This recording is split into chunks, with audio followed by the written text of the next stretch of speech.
Welcome to RAIN, the Real Estate Investor Growth Network with your hostess, Jen Josie. Join like-minded real estate investors and accelerate your business towards greatness. You will hear step-by-step strategies for success, interviews with real estate rock stars, and we will dig deep into past projects where we bear it all, including the good, the bad, and some just plain ugly. So get excited. Here's the bestower of badassery herself, the real Jen Josie. Listener discretion is advised. Hi, and welcome back.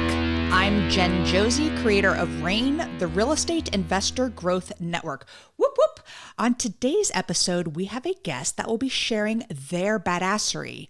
But before we begin, here's today's badassery bestowment, my little badass gift to you. Today's topic is construction cost estimator. If you have invested in your education, you most likely have access to a construction cost estimator. If not, you could always find one off the internet, but plan on spending a little money for a good one. Construction cost estimators are a vital tool when determining a maximum allowable offer on a property. There are a list of all the things that you need to be done during a rehab with a monetary amount tied to each. For example, to get a rough estimate for a roof install, you would take the square footage and multiply it by $4. Or to replace windows, it would be $350 a window, etc. The numbers include materials and labor. The most important line item on a construction cost estimator is the contingency. I strongly recommend adding 10 to 20% of the total repair cost for any unknowns you may come across during the renovation. To keep this tool sharp, you need to constantly update the amounts tied to each line item. For a long time, the national average to install hardwood floors was $7 a square foot. Our guys charged $6 a square foot, which saved us some money. Unfortunately, since the cost of lumber increased during COVID, our guys had to raise their prices to $10 a square foot. Every time there is a change in pricing, I am sure to update the construction cost estimator so our next evaluation is spot on. So, if you want to nail down your numbers, be sure to use a construction cost estimator. Now, on to today's episode of the Real Estate Investor Growth Network podcast. We have with us Steff Boldrini. Through her personal experience as an angel investor and through the experiences of her circle of friends in Silicon Valley, Steff came to realize that she much preferred investing in real estate instead of startups. This was primarily for the security that having an asset-based investments provided, virtually potentially losing 100% of her investment in angel investing situations. She is a total badass, so welcome to the show, Steff. Thank you so much, Jen, for having me. I'm so excited. Angel investor, what in the world is that? Explain that. Great question. So that is when you are the very, very, very first investor on a startup. And you take all of the risk. And a lot of times these startups don't have any customers or anything like that. So you do take a ton of risk. And I don't believe that the potential returns are worth it. But you could make a ton of money, like if you get lucky. Like very, very lucky, because there are very, very few startups that get to those billions and billions of dollars. And also in order for you to still maintain that percentage ownership, you have to invest that same percentage that the venture capitalists are investing when they come into the game. Then there is a point where you saw the light and found real estate. So give us a little background how you got involved with investing in real estate. Sure. So I was dating somebody who was a successful real estate investor. And when I realized that investing in startups, and that was on the side while I had a full-time job, I realized that real estate was a much safer and better form of investment. I decided to start asking him every single question I could come up with and take notes. And that's how I came up with my very first, I think, 30 pages worth of notes while we were dating. And that's how my education started. So there's so many listeners out there that want to get involved investing in real estate, but they think it comes with a huge risk. You said it was a safer investment than the angel investing. So explain why it's a safer investment. So many reasons. But to begin with, the startups, they will very likely fail. I think it's much worse than restaurants. So restaurants fail at 95% rate. Startups are probably in the 99% chance of failure. Secondly, with real estate, you can leverage your money. So with 100K that you invest in a startup or the stock market, you get 100K worth of stocks. If you invest 100K in real estate, you can get 500K worth of real estate. So let's say your 100K in the stock market goes up 10%, you get 10K. If your home or whatever you invest with 500K goes up 10%, you get 50,000. So that's the beauty of leveraging money through loans and investing in real estate. Let me be super clear. Nothing is ever guaranteed. I'm learning a very hard lesson right now I lent on a project 2 years ago and it's finally coming up. Anyway, that was a big mistake, but I'm learning a lesson and thankfully I'm not losing a lot of money. Just a few $1,000s. It hurts a little, but with real estate, it's backed by an asset. So that's why it's something that's a lot more secure. And anyway, so I love that you got into this, but you invest in some really unique items. And I want to hear about car washes. Tell me how you got involved investing in car washes. Sure. So I was looking for self-storage for purchasing, and nothing was making sense. And this portfolio came across my inbox that was some car washes and a self-storage facility. And I said, oh, how hard could it be to manage car washes from far away and learn a brand new asset class with, thousands of moving parts? What do you mean far away? I don't live where they are. Oh, okay. So keep going. And so the numbers made sense and they were beautiful, and they still are beautiful numbers, great cash on cash. However, I personally would not do it again. So that's how I came across car washes, to answer your question. And you mentioned portfolio. Explain to the listeners what exactly a portfolio is. You purchase more than one property at a time. So this came with 4 different parcels. And it goes into one loan though, correct? You can do whatever your heart desires. I had to split into 2 loans for some reasons that I forgot which. I think I wanted 2 different LLCs, one for the self-storage and one for the car washes. So, but it's the same exact bank. And I was able to do 2 LLCs and 2 different loans with the bank. Why would you not do car washes again? Now, I frequent them quite often, actually. So I was very intrigued to learn a little bit about this. Absolutely. And, there are people that know how to manage them, and they have figured out a way to manage them properly without any headaches. And I have not. And I decided that I do not want to focus on learning how to manage car washes remotely.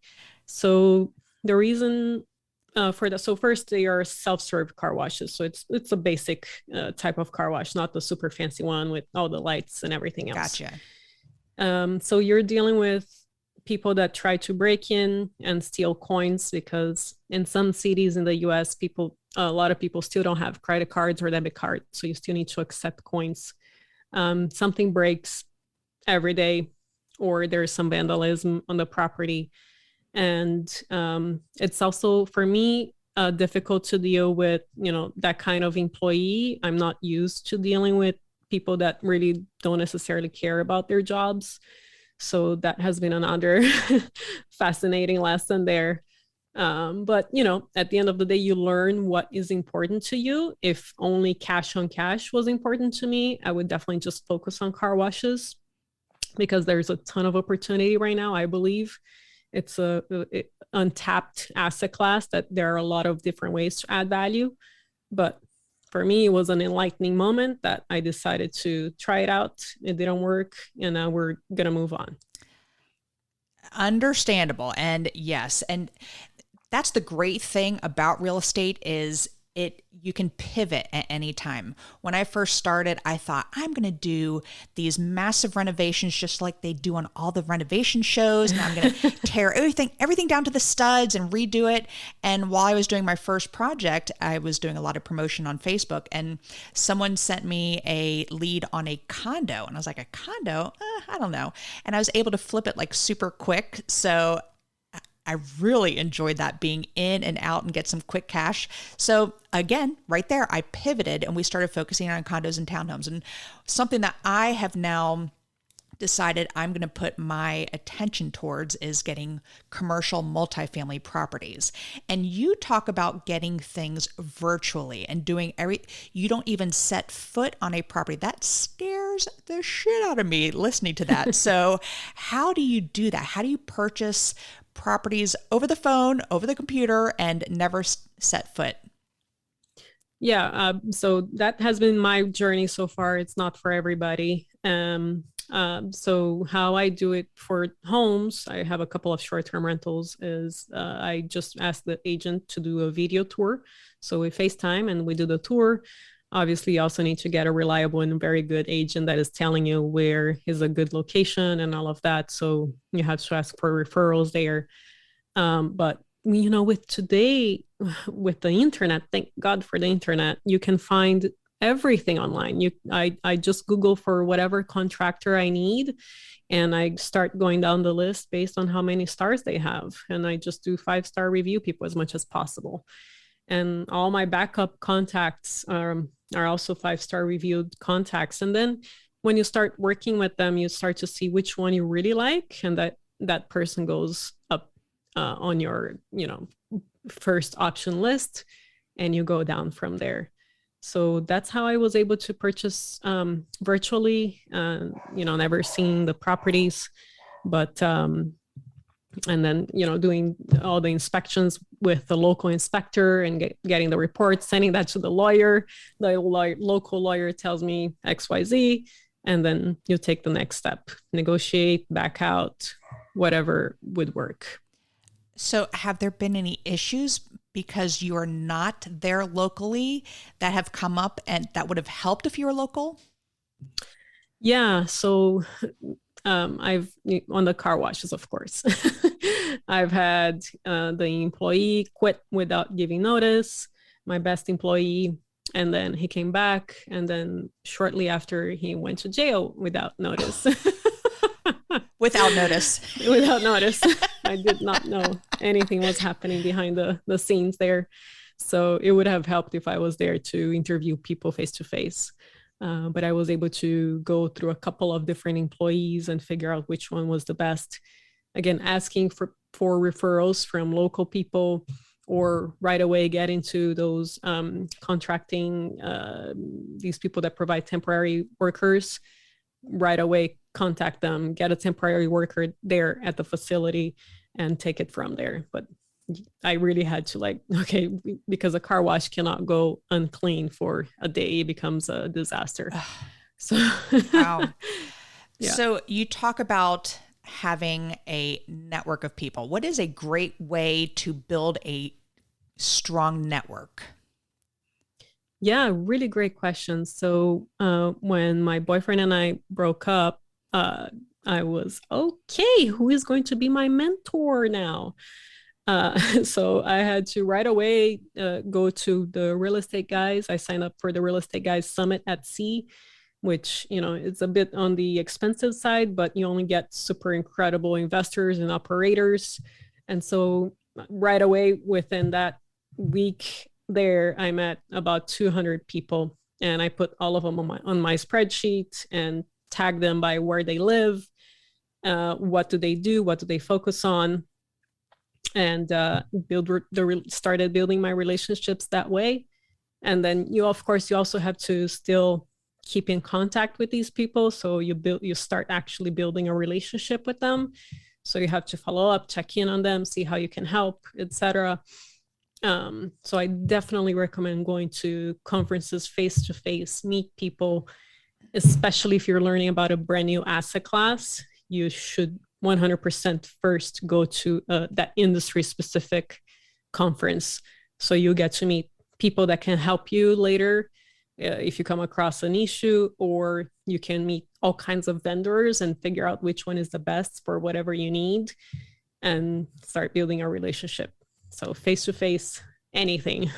And it's huge. And that was what I recommend. And that was so tough during COVID, and so many things went virtual, and I felt like I was having a Zoom call every 30 seconds, and I was and it got to a point I'm like, what background am I going to do today on Zoom? But, being in person, and now that things are, this is lifting and people are getting healthier, and so smart to do it. I have students that they think they can do everything on their own. And you and I were talking right before we started recording about the book, The Who Not How. And I was like, I love this book. And you said, I'm in the middle of it too. So it's just one of those things where I got to shake people sometimes, because you can't do everything on your own, and you can't how to do everything. You want to learn how to do this and how to do that. And if you just get out of your own way and find a who that can do that for you. So who are the who's in your life? Yeah. So according to the book, there's a different who for whatever task you have at hand. So my biggest who's right now are my VAs, my virtual assistants, and also my network. So my network is for whatever specific thing I need. So for example, right now I'm looking for a GC, a general contractor that is focused only, that has done self-storage before. So I'm reaching out to the people that, have done self-storage development in my network, that might know somebody in north of Texas that has done self-storage before. So it depends on the task. Yes. And that's why it's good to keep track of all of your contacts on a spreadsheet, or however you want, that you can at least search for it and tag and find what you're looking for that day. And one of your who's found me and connected us on this podcast, which I certainly appreciate. So do you have multifamily, or what other type of real estate investments?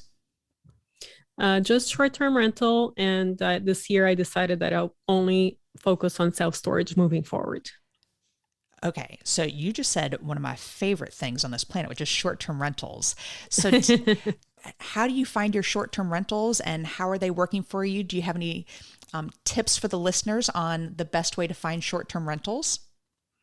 Yeah, so it can be either in a tourist area or a high-growth city where there are a lot of business travelers, or a mix of both, which will be what I would recommend. Since I decided not to do it anymore, I just have in tourist areas right now. But yeah, join as many Facebook groups as you can. There are some really great short-term rentals Facebook groups out there, and they're all so helpful. There's so many YouTube videos out there to help you learn from scratch.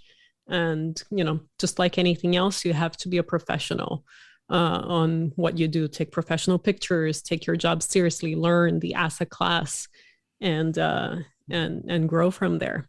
And do you travel to these places to find these Airbnbs? No, or short-term rentals? I shouldn't say Airbnbs, but short-term rentals.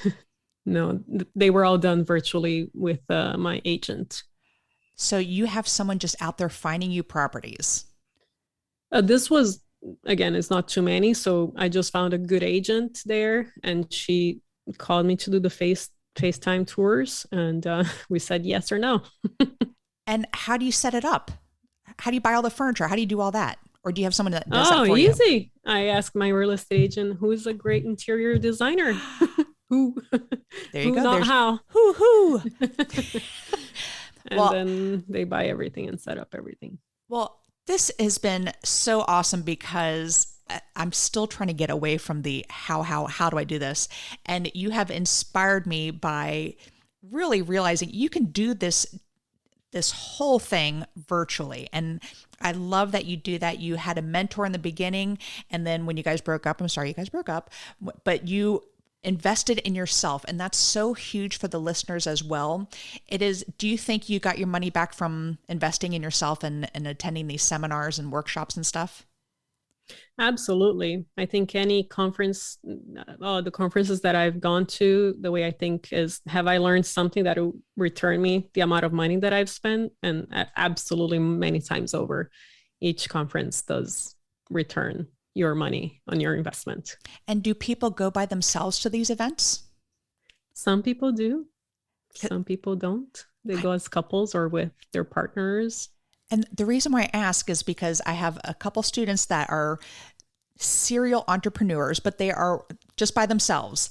And they have a hard time getting out of their shell and attending these things on their own. But I'm just asking you that because you said you broke up with your boyfriend and then you found these events. And so I just wanted to see if that was a fact right there, that yes, you can do this on your own. And you are a successful business person doing this on your own right now, correct? Yeah, when I went to this very first summit at sea, I remember that first night. I'm like, oh my gosh, who are all these people? What am I doing here? Why did I do? I was calling my friends, they were all dressed so casually. I'm like, and it turned out that they're all amazing people. Yes. And to start a conversation, just say cheers or how are you? That's all you need to do. It gets easier over time. And this industry specifically, it's so shocking to me how friendly people are and there's a good reference here. They talk about pie, and real estate is not pie where, each person gets their own piece of pie. It is unlimited. And there's so many resources out there and people who want to help other people and pull them along with them. And I love it. Steff, you have been awesome. I appreciate it. And you are truly a badass. So the second half of the podcast is what makes Steff a badass. And I use the acronym BADASS. And the first letter B is for book. What's a book that's made a huge difference in your life? The Magic of Thinking Big. So I have it right over there on my bookshelf. Excellent. And what was it about this book for you? It's like old school. Yeah. And I need to revisit, but it was basically saying how you should think bigger about all of your goals. And when you focus on that, things will happen. So true. All right. The first A in badass is advice. What's the best piece of advice you've ever received? I think it's when you want to grow and scale, you're going to have to partner up with people. And like you were saying, the pie, you in your head, you may think is going to get smaller, but you're going to get a much bigger pie when you partner up with people. So good. And you stepping out of your comfort zone, sometimes you just have to do it and then you're going to discover your people. So excellent. All right. The D in badass is drive. What drives Steff to be successful? Financial freedom.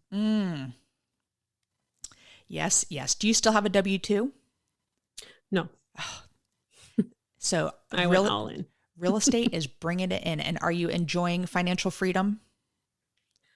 I'm there. I'm not doing the same exact as I was before when I had a W-2, but I can definitely see the light at the end of the tunnel and how you can build equity over time and increasing rents. So it'll 100% be exponentially bigger than my W-2 at some point. Financial freedom. Yes, it is fabulous. All right. The second A in badass is aspiration. I'm a big goal setter. So what is a goal you are currently working on? I'm going to do hopefully my first syndication very soon. Again, to scale and grow, you have to partner up and grow that way. So that's my goal right now. So explain what a syndication is. It's when you run out of money and you get investors to join you on your deals, and you find the deals and manage them yourself while the investors put the money in. So if someone has a chunk of change, maybe they just sold a property and they want to invest it somewhere, how would they invest in a syndication? So, well, I recommend looking for recommendations again from people that they know that have invested in syndications before. So they know that this is a good operator, is not someone who's just aspiring to be one or has never done one before. So definitely reach out to your network, go online, forums, find out who is a good operator that people recommend, and make your first investment. And you're going to continue doing self-storage facilities? Is that what you're looking for people to do syndication for you? Correct. Got it. So good. And self-storage, how's the upkeep on those? A lot easier than the car washes. A whole lot easier. And do you get a lot of crazy things left over from self-storage? I always see those shows, the self-storage wars where they buy a whole unit. You have anything crazy that's been left over? It's actually heartbreaking to see what people store for years there. It's basically junk that is not worth the amount of money that they spend. But apparently people don't do those calculations. Oh my goodness. Yeah. I'm on my third self-storage unit right now. we are in the, shall we? I know we did a little here? intervention, but honestly, we are in the middle of a move. So half my furniture's in a pod. Half of it's in a storage unit because we overjudged how much shit we had to squeeze into that pod. And then we have another one of all my collectibles for when I find my short-term rentals. And I'm like, ooh, that's such a good deal. We'll buy, 4 beds. And yes, so I have a little problem with that. But thank you for owning all those self-storage units because they are very important. Yeah. All right. The first S in badass is systems. What systems do you have in place to help you achieve success? First, my VAs that I find through Upwork, highly recommended. ClickUp is my favorite website for managing tasks. And what is it called? ClickUp? Mm-hmm. I got to take a note. Yeah, it's the best. I tried all of them. Trello, Asana, and ClickUp is flawless. Oh. A lot of people recommend Asana, so I'm going to have to check this one. I did not mesh with Asana. And we're trying to get into Gantt charts. Do you ever do Gantt charts? Well, that's for projects, but. So funny. I was just talking to my VA about our first Gantt chart today. Stop it. We are so connected. We are. The who, not how. All right. The final S in badass is success. What does success mean to you? I think be able to work maybe 1 or 2 hours a day would be the day that I would consider myself successful and definitely work from anywhere. Well, I agree 1,000%. Steff, it's been so fun to have you on the show. Thank you for sharing your badassery. I'm sure you are going to inspire many listeners out there. What's the best way for listeners to find you? Do you have a website or are you on Instagram? Yeah, I'm on all social medias. If you just search for my name, and my website is montecarlorei.com. montecarlorei.com. Well, I appreciate you, Steff. Thank you so much for being here. And that is all. Thank you for listening, and we will catch you on the next episode. Now go out there and share your badassery. And don't forget, make it a great day. Take care. Bye-bye. Whoop, whoop. Thank you for listening to RAIN, the Real Estate Investor Growth Network. Be sure to subscribe on your favorite podcasting platform so you never miss an episode. If you need more badassery, you can follow Jen Josie by visiting therealjenjosie.com or become a member of RAIN by registering on rainmastermind.com.